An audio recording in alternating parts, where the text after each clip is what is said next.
Now, there we go. So today is Simon Trewin's submission clinic. He is speaking to Teresa, who you can see in the window just there, and Stella, who can't join us because it's 6 a.m. in her part of the world. And so we are going to try and do a live question and answer session. Simon's going to do a question and answer session with himself. I have the questions here as well. So hopefully that'll all go smoothly. But I'm going to hand over very quickly to you, Teresa, and we can get started. So I will vanish if that's all right. Uh, Okay. Bear with me. There we go. Hi, Teresa. How are you? I'm good, thanks. How are you, Simon? I think I am good. Yeah, I'm in the corner of a coffee shop, which is it's not a bad place to be, really. I drink a lot of coffee, so that's good. And Um, I'm at home. Good. Tell me, will I get everything in front of me, which I think it almost is, but tell me a little bit about your journey into writing to start with. Well, like everybody else that's in this group, I think I've always written since I could hold a pen. And I suppose I seriously started writing maybe over 40 years ago when I came to Ireland to research a historical novel, a family novel that my mother and my late grandfather had discovered details of going back to the 18th century. So I came over to do some research. So I got a job as an au pair for JP Donlevy, and then I became his secretary and I learned a bit about writing. And while I was doing research, while I was writing myself, while I was throwing stuff out and trying again, and then I decided that no, then I did a bit of critic for other people, and a local author got me to criticize some of his work or made it do a critique, and he was impressed and he recommended me to review for Books Ireland.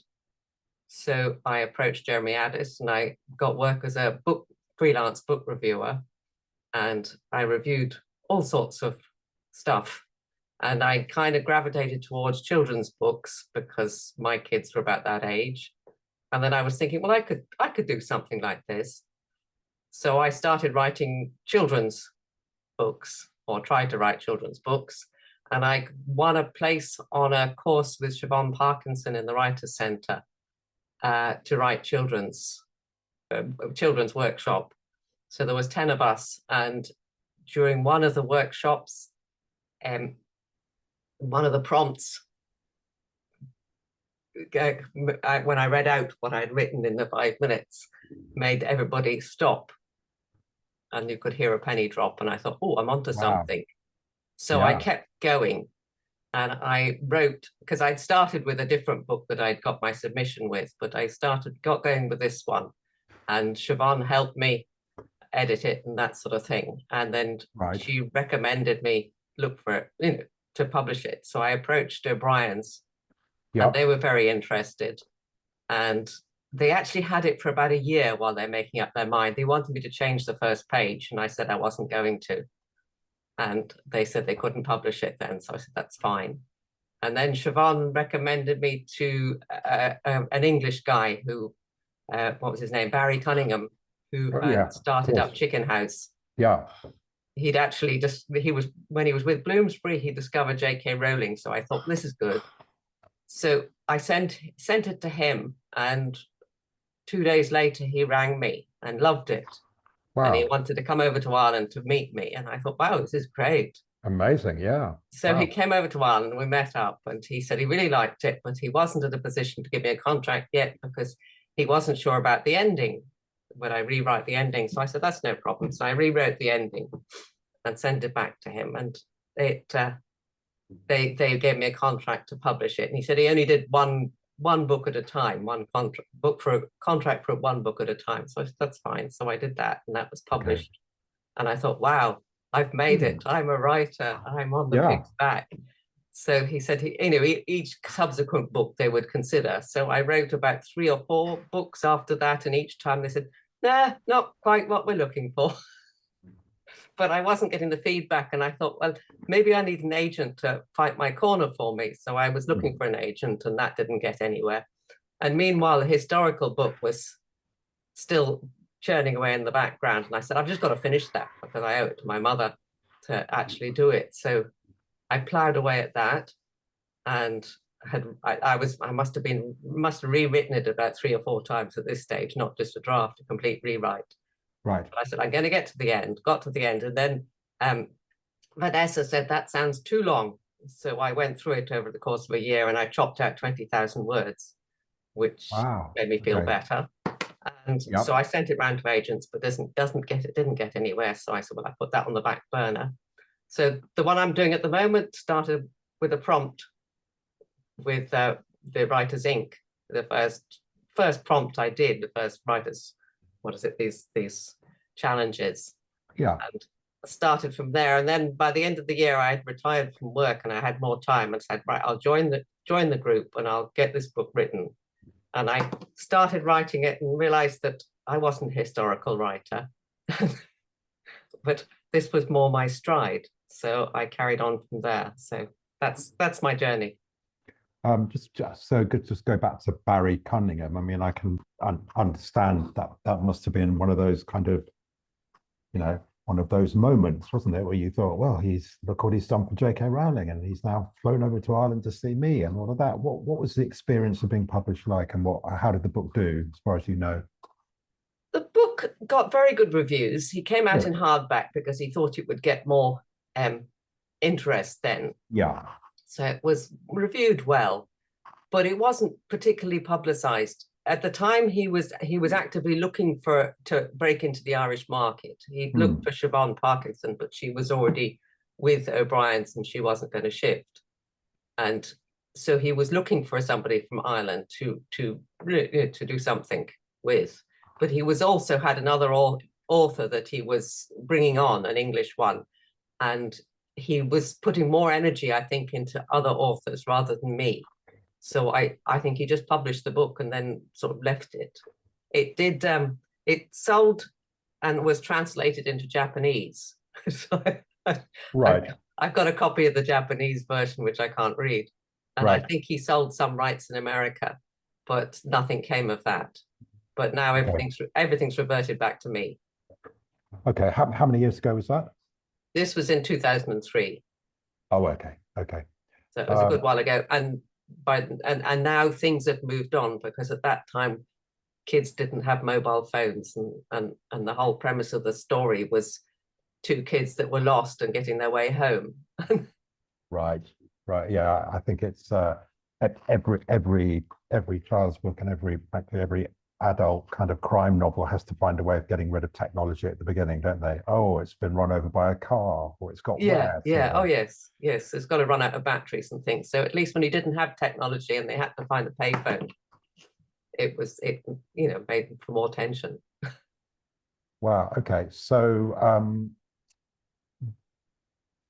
why don't you just give us a little so start with the title of the new one is, remind me what the title of the new one is. It's called, at the moment it's called Dr. Swan. Yep. I submitted it for the first page pitch down in Cork, and I got a place down there, and I was hoping I'd meet you there, but you weren't able to get there.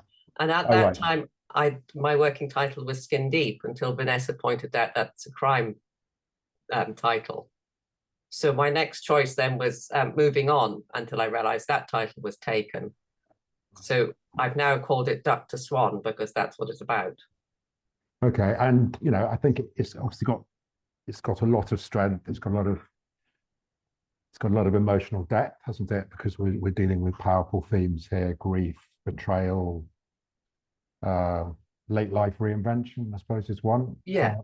And these are well trodden themes, but as is everything really. So it's really about the voice you bring to it. But I think Claire's story's got a lot of there's a lot of empowerment potential in there, isn't there? And a lot of poignancy. And I don't know, tell us a little bit about how you created her, because I mean she's very relatable and complex as well, isn't she? She was created from one of the writers' challenges. One of the pictures was of a quiet little woman with a nice dress on, and I gave her a character, and Claire evolved. Okay, and that's interesting. So you kind of gave her a character she, so in a way, she was almost sort of she started and then you kind of backfilled her, did you? And you've Yeah, yeah. I just gave her a history and a way where to go. But she appeared almost as a fully formed character. okay. And obviously it's got and Vanessa will laugh at this, but I mean it has a kind of high some concept hook as well, doesn't it? You know, you've got a South Dublin housewife doing something which wouldn't necessarily be something that one might expect. Exactly, exactly. Well, I wanted to have I've called it sort of normal people for grown-ups because it's ordinary people finding their way through life and society and friendships and that Yeah, sort of thing, but on an older generation. So this yeah, woman she's 59, she's going to be nearly 60. So she good considers age. herself a bit, she's in a rut, but she's comfortable. She's Um, she's just got become used to that because she's never known any different. So when everything changes, she's got to reinvent herself. okay. Um, yeah, I mean, I think there's something very fresh, very marketable about that because the premise, you know, there's clearly opportunities for vulnerability. I mean, you know, doing what she's going to do in a room full of strangers takes a bit of bravery, doesn't it? Mm. Transformation, but also obviously opportunities for humor as well.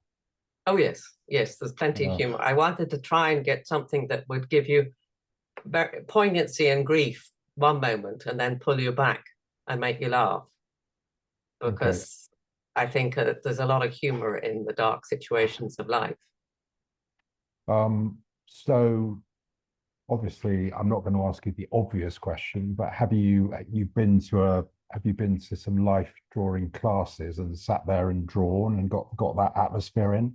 Well, I went to art college, Okay. and so I have sat in front of more naked people than most people in their lifetime. Yeah, I mean, you know, most of my friends are artists and they go to life drawing every week and do that. And I think it is anyone who hasn't done it, and I haven't, um, it's not, I don't think it in any level is it's something that, you know, normal people would expect. And I think clearly that's an important part of your part as your role as a writer, isn't it? Is to normalize something that people who haven't been there will just assume it's kind of highly sexualized, whatever, but clearly it Yeah, isn't, is it? it's not at all. No, No, not at all. it's a body, isn't it? It's not it doesn't have, there's no emotional connection between Mm. the people there. Um, But for Claire, Claire finds it empowering yeah, oh no, I'm because sure. it's almost like a rebirth. You know, you've taken off all the trappings of society or clothes or anything else, and you're coming into the world naked. So I wanted to give that impression that she was rebirthing and reinventing herself as a Um, baby would, sort of thing. okay. And I think other strengths to me, there's kind of really good use of domestic detail, which clearly kind of, you know, laundry, baking, gardening, whatever around her work, well, you know, which kind of grounds her world, doesn't it, before it's upended. Mm. So that gives a kind of, because there are clearly in the synopsis a lot of emotional shocks coming ahead, aren't there? To do with, you know, death and discovery of affairs and all sorts of things. Yeah, So, I mean, the domestic is a good kind of counterpoint to all of that, isn't it? yeah. She likes cooking and she likes gardening, but she's had a very restrained upbringing and a Mm, dominant mother, and I wouldn't like to say that Roger, her deceased husband, was what is it, coercive, or what is it, coercive yeah, control. coercive control, yeah. He wasn't as such. He micromanaged her because she let him, and I Um, yeah, feel there's a difference. okay. So, I mean, I think, and I've got a few questions to ask, but I mean, I would say, as a kind of general point, sitting here as an agent, I'd say, well, the prose flows really well. I think dialogue and description are balanced, you know, properly. I think sometimes one reads things where, you know, it's all dialogue or all description, but I think this works very well. And I think it seems it has an authentic Irish voice to it. And I just wondered, a lot of debut writers, and you're not a debut writer clearly, but a lot of debut writers worry about voice, about finding a voice. And my feeling is that if you have to find a voice, then you probably haven't got a voice. I think it just flows naturally. And I just wondered what your take was on that, and how many times you have written and rewritten and read out loud, and done all the things that one needs to do.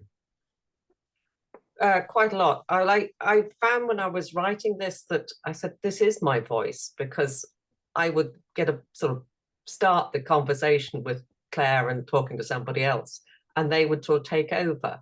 And I didn't have to think too much about putting in the details because I could see them. Right. Okay. So I'm just looking at the synopsis. Obviously, it's a very detailed synopsis, which is very useful for this process. And obviously, it's more of a kind of closer to a chapter summary than a sales pitch. But I think when you're submitting it, so I should have asked, you've written the whole book now, have you? I've written the whole book, and I'm on about the second drafting of it now. I'm sort of I've gone through it. First off, I just wrote it flat out, and then I went back and I kind of chopped it up into chapters and pieces to make sure that it was in the right order. And now I'm going back, because I started writing it as kind of dialogue. So now I'm kind of filling in what's happening in the background where two people are talking. Okay. And sort of putting the joining bits in. Okay. So from once, because I kind of wrote scenes and then I've now got to sort of join them up. Or brilliant. Well, I think that'll be straight. That should be fine. I don't. You've done the building blocks. I think now creating a kind of cohesive arc, I'm sure you'll do that. So I think when you start to submit the book, you're obviously you need to tighten that synopsis down to a kind of single, paragraph or two, which foregrounds the hook and the narrative arc, because obviously that's the hook to get someone to read it, isn't it? You can't let that hook come out. Does Claire's narrative arc seem strong enough as it is? Yeah, no, I think it definitely does. I mean, I'd say the book moves quickly from domestic comedy to grief to sexual awakening and then family melodrama, doesn't it? And I think that variety is appealing, but I think it's quite challenging for you as a writer on the kind of tonal consistency if it isn't carefully balanced. And I just wondered, has that been a challenge? Is that something that you're constantly looking at, or is it not something that really concerns you? No, I'm looking very much at the tonal balance to keep the grief bits kind of balanced with something that is funny, even if it's not intentionally funny. I mean, I have later on there's Liam, the son, who's absolutely horrified at his mother is taking their clothes off, because you take your clothes off for money or a prostitute. So, and I'm going to disown you. Wow. Okay. Where do you, you were standing in a bookshop, where would you see this book sitting? I was hesitate to say on a shelf, but yeah, no, but I mean, with Vanessa, we often play this kind of, it's a good thing. You take a writer into a shop, and if there's something that you think, well, this could be this or it could be that, so just take me to where it will be, and it's a kind of good thing, because you look left and right and think, who would your neighbours be, and does that feel an authentic place to be? Yeah, well, I mean, alongside Sally Rooney, perhaps, but also I can't remember I went into the bookshop to have a look, and that's when I discovered there was a book called Moving On that was a very similar topic. I can't remember who the author was. So it's I'm just saying, trying to think of comps off the top of my head, and they're not coming to me, Okay. Well, that's fair enough. I mean, I don't consider it kind of totally liked women's fiction. I'd like to think it was more book club, that it was Yeah. that it raises questions about second chances and misconceptions of, you know, what people can do or can't do. Okay. I said relationships later on in life. I mean, Um, the artist fellow, mm. I think it's in the synopsis, he is homosexual, but Claire doesn't realize it at first, and Right. she does make a pass at him at one point, and it's which goes Doesn't wrong. And doesn't he go. says, "I thought you knew," and she says, "How would I know?" You know. And he says, "You know, we don't have labels," and No. it so there's a kind of a Nice. also that people are people, whether they're black, white, or gay, or whatever. You know, Sure. that it's everybody is the same, and especially when they got their clothes off, you can't tell. I remember in an English class, I think it was written that Julius Caesar was just the same as an ordinary man under his toga. Or under his toga, Julius Caesar was the same as an ordinary man. Yeah. Yeah. So I mean, think that yeah. everybody, when they're reduced to that, is exactly the same. You know, Yeah. No, I always say that, you know, I'm in a kind of station and there's 5,000 people rushing to get trains. And I remember saying to my son recently, it's funny, all those people started the day with no clothes on, you know, and it's just, it's a yeah, kind of, it's a leveler, isn't it? it's a Basically? leveler. You know, And if you go also to, the competition that Teela's got the submission for, it's called Skin Stories. So it's about, you know, stories of the skin. So he is his exhibition is started with his partner Mel, who has only got one leg. So so okay, his and Claire then of course is older and she's a bit flabby. So she's not perfect either, but it's not about perfection. It's about bodies that have been lived in and that sort of thing. So okay, it's looking at beauty, I suppose. That it's yeah. that beauty is within. It's not just on the surface. Yeah, I mean, I think you know, that whole genre thing. I mean, to me, it's definitely got, you know, it's got a foot in the Anne Enright camp. Then it's also got a couple of toes in the Marion Keyes camp. But that's not a bad place to be, really, is it? I mean, No. so the pacing of the first chapter, obviously, which is what I've got. I mean, we've got I think you open with the father's decline, don't you? Yeah. Yeah, and I thought it's obviously very moving, but it's, you know, it's quite subdued, and I'm not sure, you know, you've got to imagine that, you know, you've got to imagine the agent or the editor who's looking for the hook because it's in the letter and is going through that first. So, you know, again, and I know I say this every week, but is there a way of having a half-page prologue where we see, you know, we see a character disrobing for the first time and walking out in front as a life model, and we don't actually know who that character is, and then we cut back to the opening you've got, and then obviously in the back of our mind it's foreshadowing what comes, but it's also kind of, who's that and how does that connect with what I'm now reading? It's just an idea, but I think it could be interesting. That's a good thought. And then, you know, I've written down melodrama risk. What do I mean by that? Well, there's the spoiler alert twist about, let's just say, Stephanie and Liam, isn't there? Mm. And I think, you know, there's obviously a DNA test, and I think that needs to be very carefully underpinned by realism, just so it doesn't seem like kind of soap opera in any way. Well, the DNA comes about because when she's in her art class, she befriends the students, and one night they go out for somebody's birthday, and they play a game as to who do you think you are, and they liken each other to an animal or a vegetable or a flower and that sort of thing, and so it's a kind of where Claire says, "I think I'm a mouse," and the other students say, "No, you're a tiger. You know, you're so brave," and so it's a kind of way of how you see yourself and how other people see you. And then also that introduces one of the students whose father works in a lab doing DNA. So that's where he did as a summer job. And he says, well, I can find out who you are. So he does her DNA on her to find out whether she's Viking or whatever else.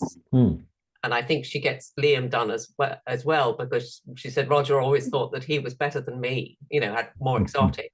Yeah.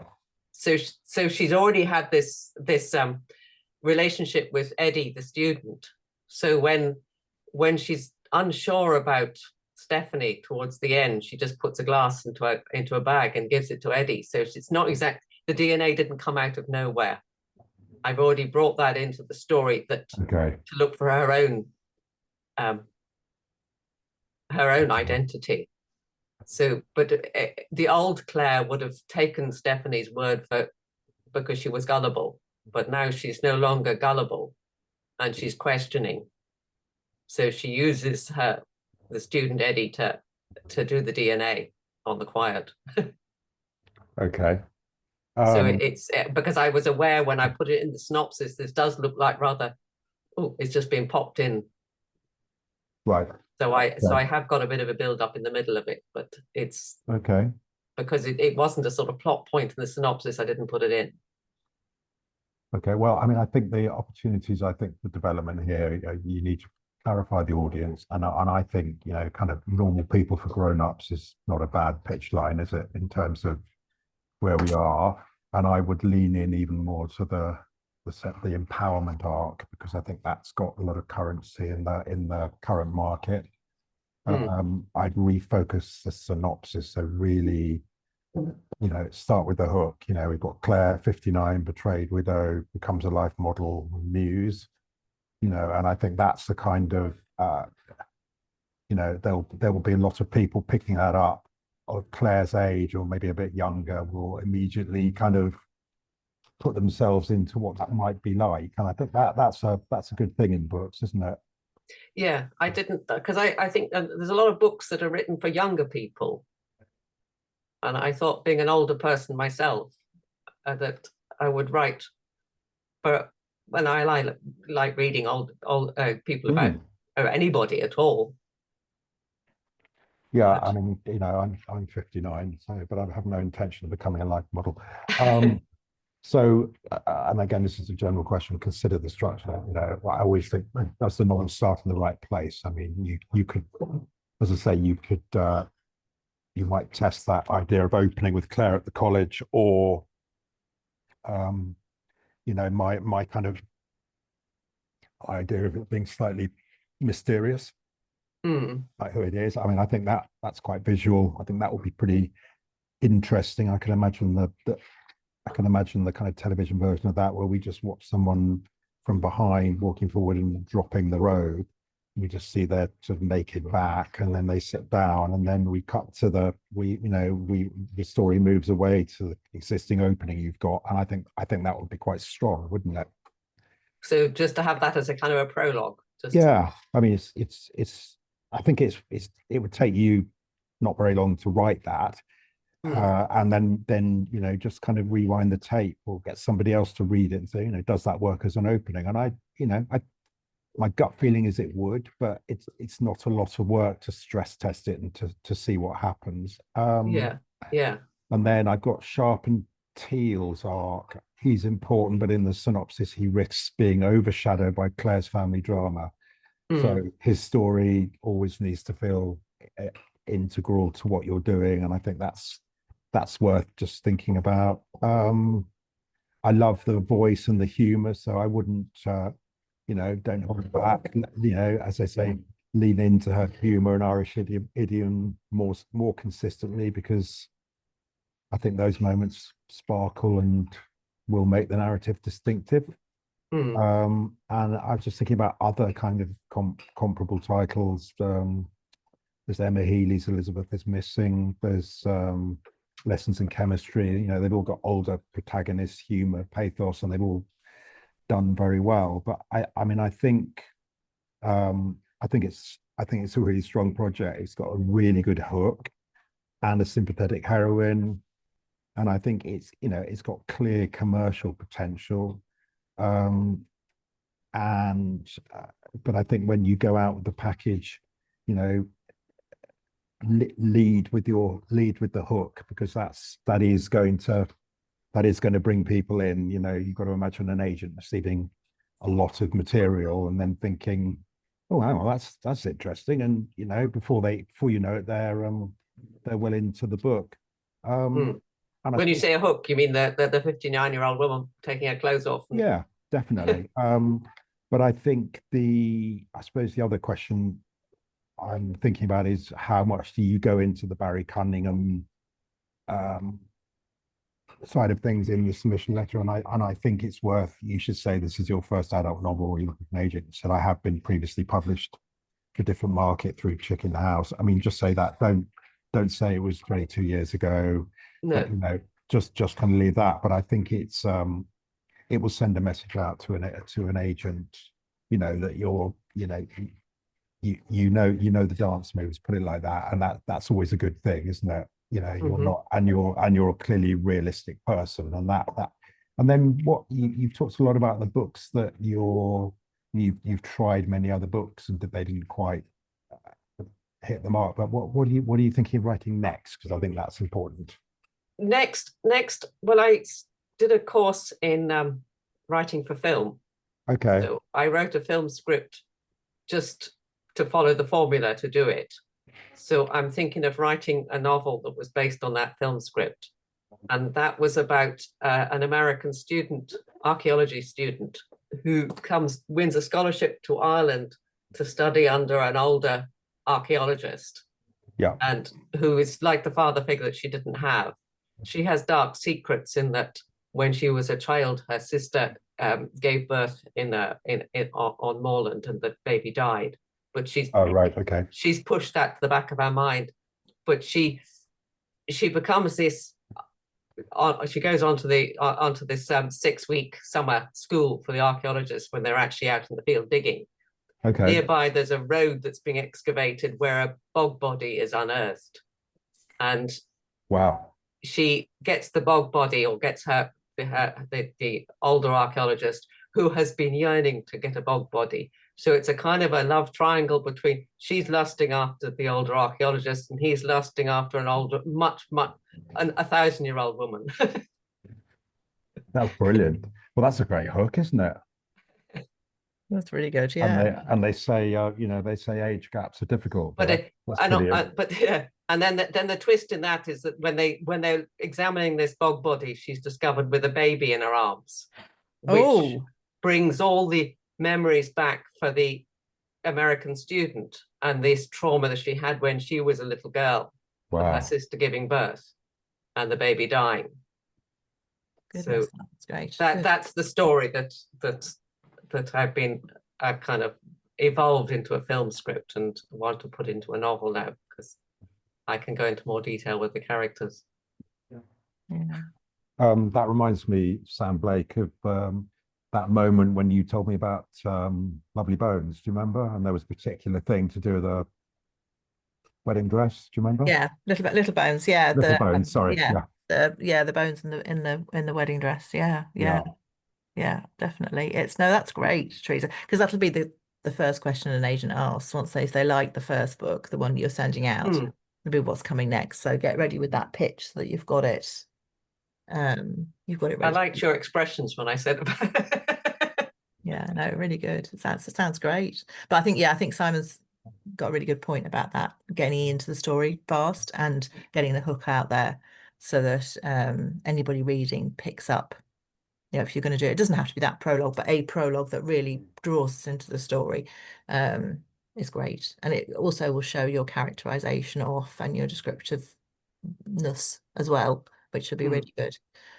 So that's great. Excellent. Thank you very much indeed.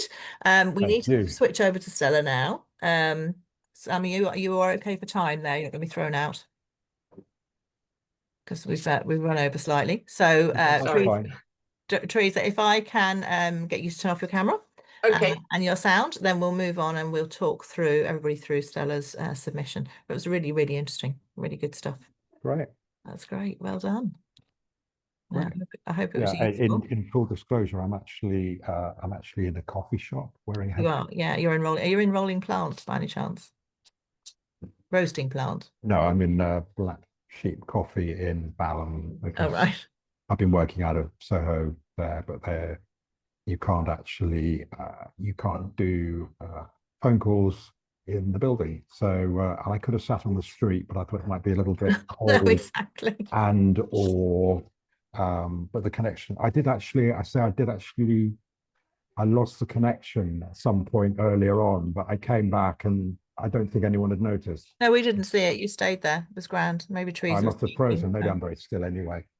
So, so Stella is watching, I think. I So, think indeed. hello, So Stella. Thank you so much for trusting me with this. And I mean, if you like, I can just, Sam Blake, if you like, I can just go through my report, which might take 15 to 20 minutes, and then you can ask me some more questions that I can answer, or yeah, great. Did you how do get? you want to do it? We've got, yeah, that sounds perfect because Stella's then sent some questions, which I Yeah, think I've you've got got as those as well. well. So Yeah, you've probably incorporated those into what you've got to say. So yeah, if you yeah, don't mind talking, then that would be great.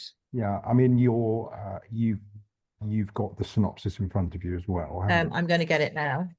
By Okay. the magic of my screen. I'm going to see if I can find it. And I will, yeah, then you can go through it. But you talk. The guys have got it because they've seen it in the group. Yeah, I was going to print it. And I didn't get time. So here we go. So you want to get started and then we can Okay, so the strengths. I think let's talk about strengths, Stella, of which there are many, many.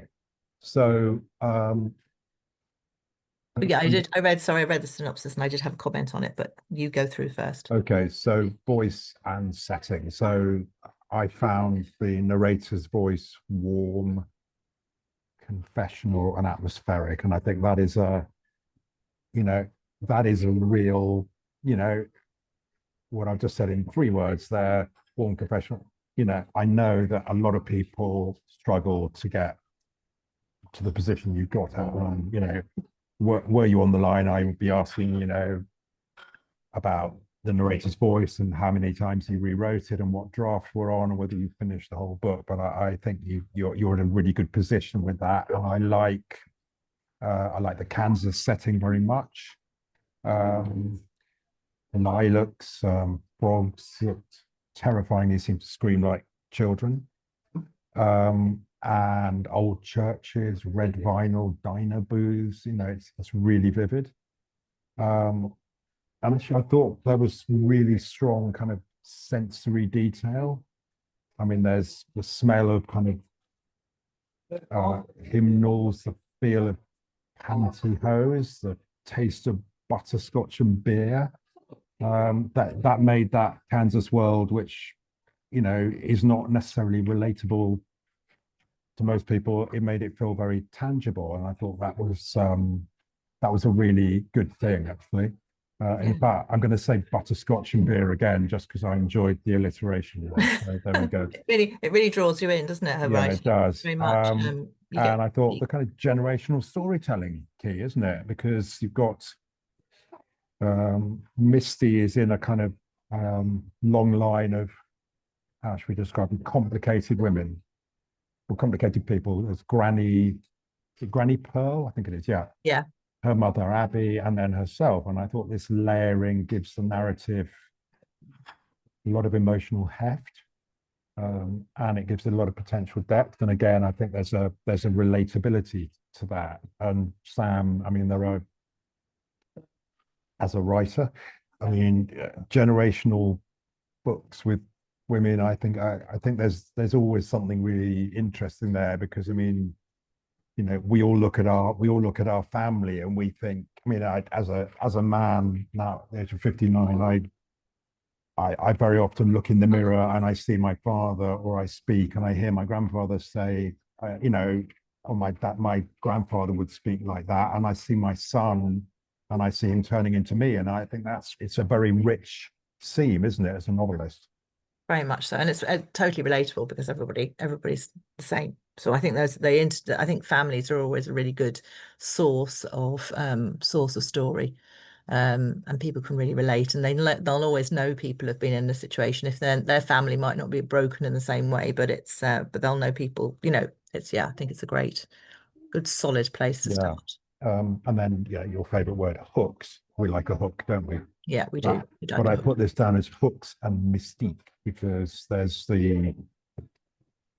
we've got the ghost in the well and family lore around Ivy's death. And I think, those are kind of heady things to drop into a narrative, but I think they don't overpower it, but they add intrigue and they add atmosphere. And I think that's really key to this, because I think sometimes, a ghost walks on and the whole book just becomes kind of overwhelmed by something like that. But I thought that was handled very well. And look, clearly, I'm only going on the first 3,000 words here, aren't I? But yeah, and even if it's ultimately explained away in the synopsis, I think it provides mood and symbolic weight. yeah, and other thing, well, I suppose Misty doesn't have the best of luck with men, really. And there's the unresolved first love, Kirk. yeah, And I think that establishes kind of clear emotional stakes very early on in the book. And I think that's a good thing. That gives us something to that gives us something, a toolkit, if you like, for us to move forward and understand the character. What are the themes? Well, I mean, the themes that resonated for me, and you've got exploration of small town heritage, I suppose, versus modern day restlessness. yeah, yeah, You've got mother-daughter conflict, as we said, about generational, and that old chestnut, but done very well here, that search for kind of belonging. yeah, Which I think, we all feel that, don't we, wherever we are, whatever stage we are. And then second chance romance. Well, that's something that the previous book we were just talking about is a second chance romance, possibly, although aimed at the wrong person, I think, in the previous book. It's accessible, has commercial potential in women's fiction and kind of book club market, reading group, I suppose we'd say now, wouldn't we, not book club? yeah, but I suppose the challenges for me, firstly, we've got the synopsis resolution. I think it feels a bit neat, maybe. yeah. It doesn't. Yeah, I felt that. Yeah, yeah. It feels like it doesn't quite resolve somehow. Yeah. But and I think, I mean, I suppose you've got, birth mother found, mother remarries, Misty rekindles old flames, niece adopted, farmhouse reclaimed. I think I wrote down my notes. So that, Yeah, and I don't think life isn't as neat as that, really, is it? yeah. It's a bit too happily ever after. Yeah, I think Yeah, so. yeah, And I think the opening 3,000 words, they linger on backstory, memory, and setting. And I think they're really evocative, but I don't think a lot happens in terms of moving the plot forward. And I suppose this is what I said in the last, maybe foreshadowing it, maybe a prologue, whatever it might be. But I think you need get that hook in earlier. Yeah, even if you're just going to get people like me to focus, aren't you? Really, and Yeah, we've got attention spans of kind of grasshoppers at this stage. So, and I think the pace could feel a bit slow. So maybe tightening or maybe interspersing more of the active present day conflict could help in that opening section. Just a thought. Yeah. And then Misty as a character. So Misty risks being cast as a passive or reactive. Yes. Yeah. Drifting from breakup to farmhouse to diner, waiting to bump into Kirk. And I think she needs either agency or peril. Yeah, I was Both. going to say clearer sense of agency from you. Yeah. A kind of burning desire or a question that drives her forward beyond the kind of vague yearning. I think that's it's interesting. Agency, that's good word. And tone, again, saying this for Teresa, right? That I think the text moves between kind of gothic, haunted atmospherics and straightforward small town romance. And if it isn't balanced carefully, the readers may feel a bit misled because is it a ghost story, family saga, or Yeah. romance? I think clarifying the dominant tone and the genre will really help everybody, including the author. Yeah.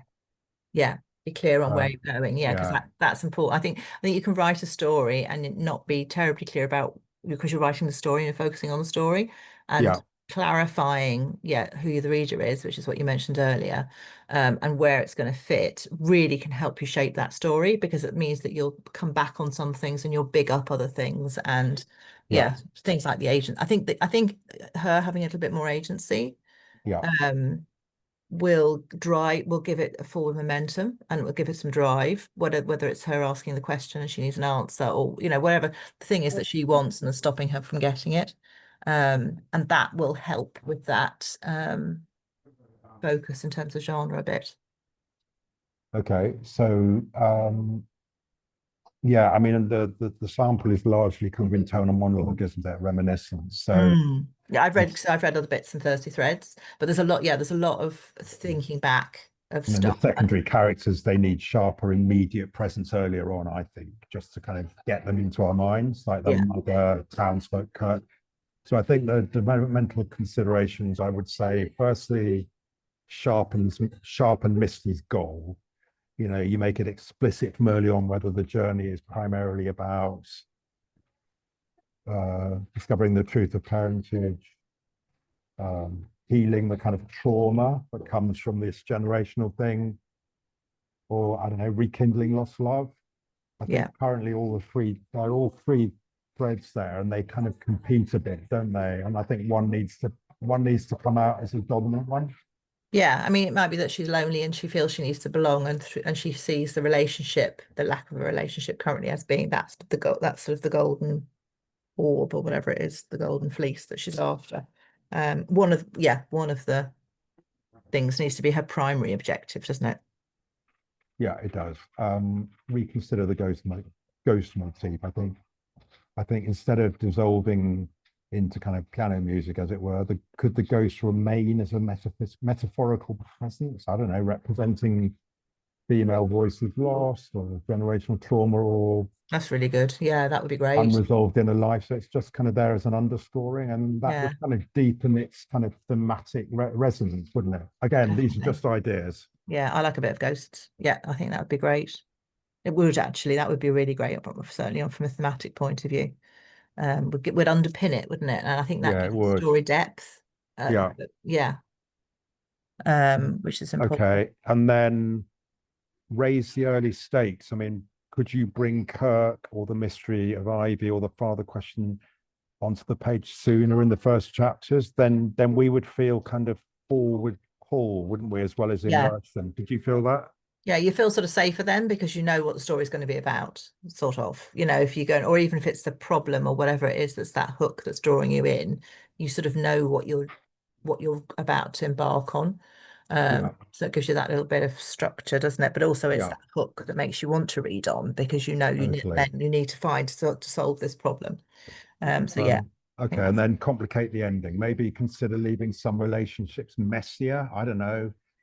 yeah, Abby and Richie, maybe it isn't guaranteed bliss, or maybe Misty and Kurt is, maybe that love has some shadows. I don't know. It's too neat right now, and I think it yeah, feel a bit unearned at the moment because it's quite a textured build up to that, isn't it? yeah. And you're coming, and it's a bit, yeah. Mm. So it's not a big enough end. I think my feeling in the synopsis was that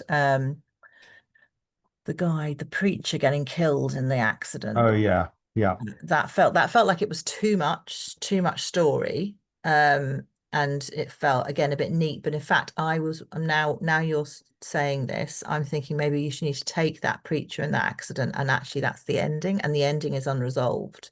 So maybe the right, preacher's coming back, or there's something still a bit that needs to be sorted out, that when so all of these things happened and she thinks she's sorted. She doesn't need to know what happens to him. He's gone out of her life, but then he maybe comes back at the end, or he writes a letter or something, just to give the end a bit of a punch. yeah, Um, totally. make it a bit bigger. But I just, yeah, I felt him. I can't find the line now. Drive home. It's long. Sorry. Yeah, there's a bit anyway where the preacher suddenly is killed, and I just thought that felt like it was like too extra. It felt like it was too much story. So I think I would probably take that bit out and then use his presence to disrupt the ending, so it doesn't snow. It's not quite so neat. Yeah. Because it does feel very Okay. happily ever after. So again, I think this sits between book club and romantic women's fiction. I Yeah. think you need to stand out. I would lean into the kind of gothic Midwestern atmosphere, the haunted prairie, the generational myth, female voices, rather than resolving everything in a kind of tidy way, which is more reminiscent of something in the kind of romance genre, isn't that? Yeah. Yeah. Yeah.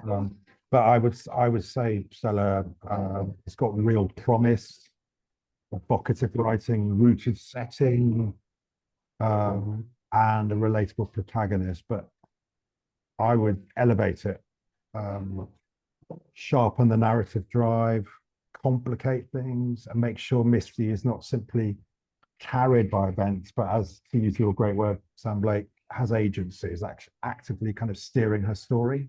Yeah. But Yeah. what a, you know, isn't that great though, that can read a synopsis in 3,000 words, and just shows you how important the beginning of a book is, doesn't it? It really does. I also showed you how important a synopsis is to. I'm working on somebody else and a synopsis Yeah. at the moment, and the synopsis isn't showing what is in the story or she thinks is in the story, and I don't actually know whether it is in the story, but it certainly isn't in the synopsis. So now we're digging into it, and so that's why synopsis is so useful, because it gives you that as a writer. It shows you what the story is about.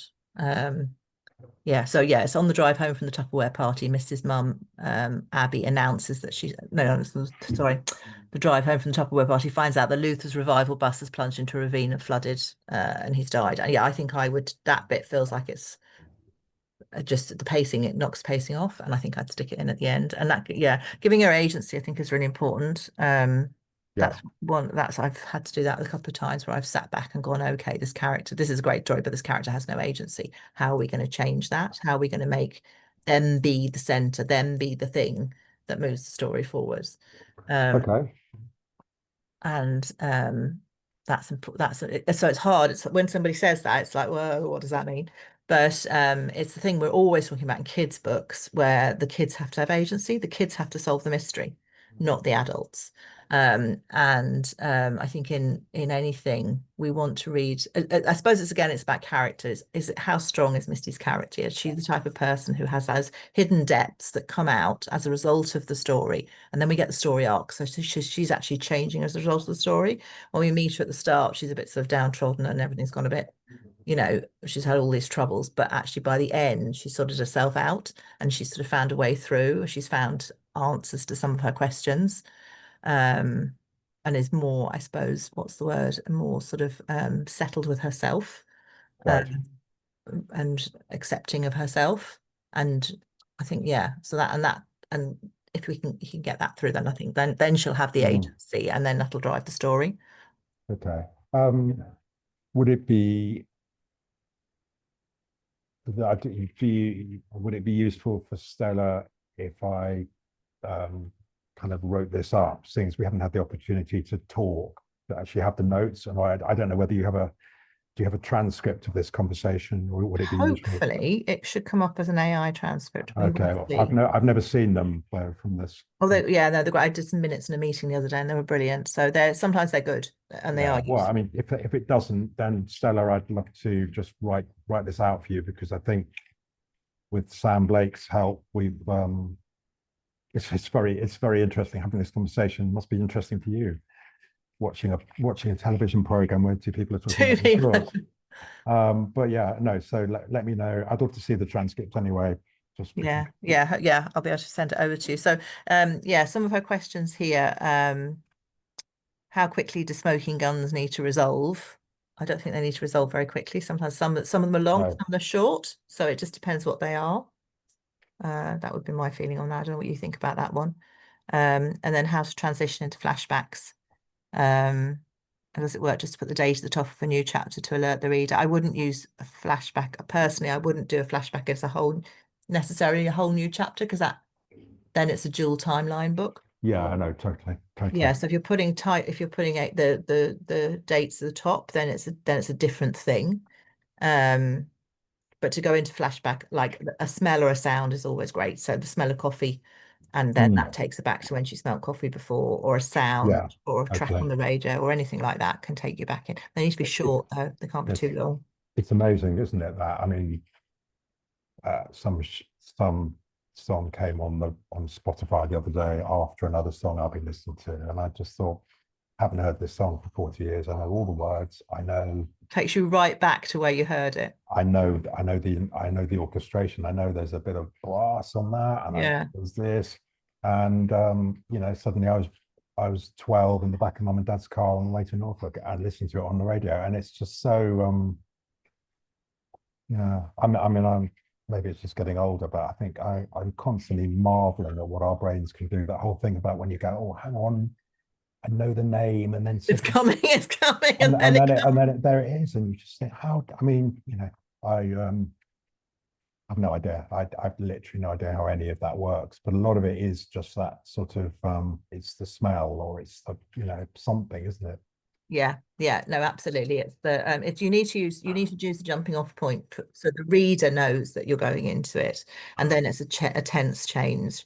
Yeah. That you go from let's say if you're writing past tense, I can't even explain this. You have to look at somebody's flashbacks and see how they do it. Well, it's a good Because thing, isn't it? Deconstructing another writer and just yeah, going, because then how you'll does see. that person do that? Yeah, absolutely. Because it's a very subtle thing. It's the smell, or it's the sight, the sound, whatever it is, the thing that prompts the memory. You need to have a trigger, and then you can go into it, and then you change the tense very gently, and then you change it back again when you're coming back out again.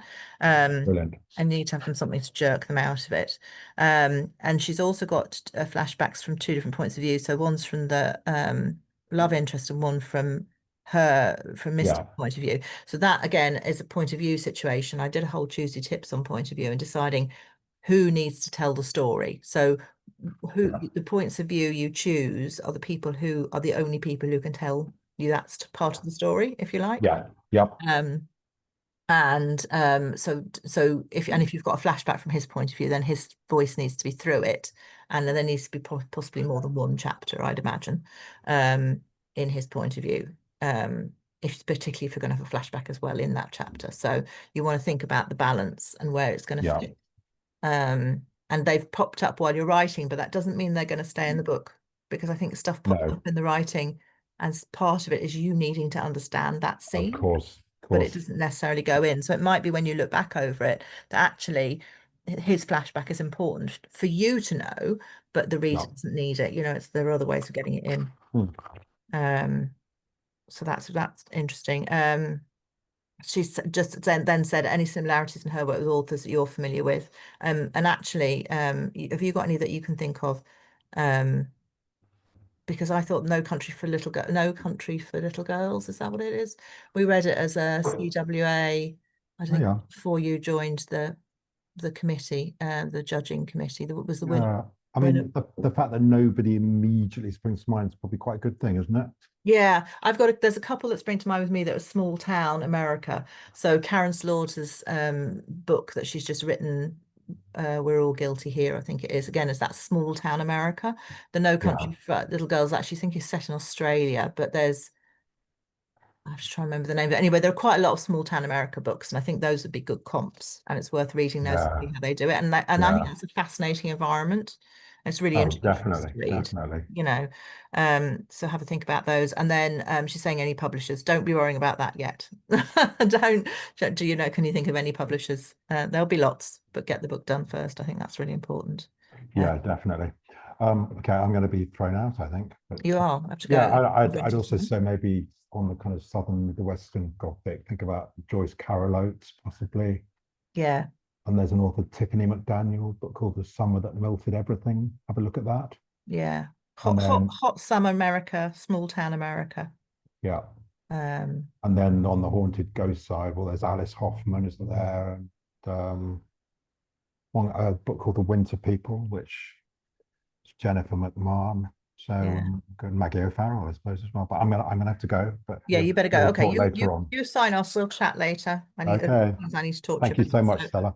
Yeah, yeah, yeah, we do. Okay. yeah, lovely. So, So I'll sign you off, and I'll stay in the room. You can just leave, whatever end, whatever you need to press, and I'll stay here with leave. everybody. There you go. Right. Now then, I hope that was interesting to everybody, and really interesting stuff, I thought myself. I hope that was useful for you, Teresa, too.